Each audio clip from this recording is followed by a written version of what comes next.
Hello everyone, welcome back to our channel Login 8. In this video, I will guide you on how to install Google Chrome in Windows 11. So if you also want to install Google Chrome in Windows 11, this video is just for you. Follow the simple steps and you'll be able to do it. So in order to install the Google Chrome, what you have to do is first of all open Microsoft Edge.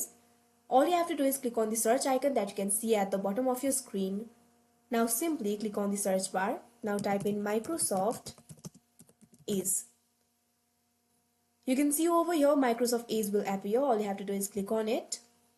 Now you can see over here Microsoft Edge has been opened.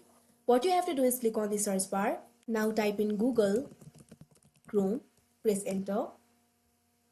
Now here you'll be able to see the websites for Google Chrome. All you have to do is click on it. Now you can see over here you'll be led to this kind of interface. Here you'll be able to see the option for download Chrome. All you have to do is click on it. You can see over here Chrome setup is being downloaded.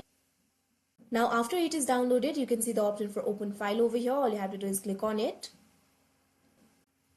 Now you can see over here it is initializing. Now it is being downloaded. Now you can see over here the download has been completed.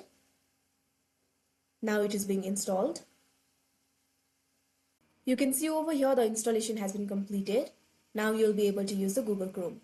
So that is how you install Google Chrome in Windows 11. I hope you found this video helpful. Thank you for watching. Make sure to like, share and subscribe to our channel.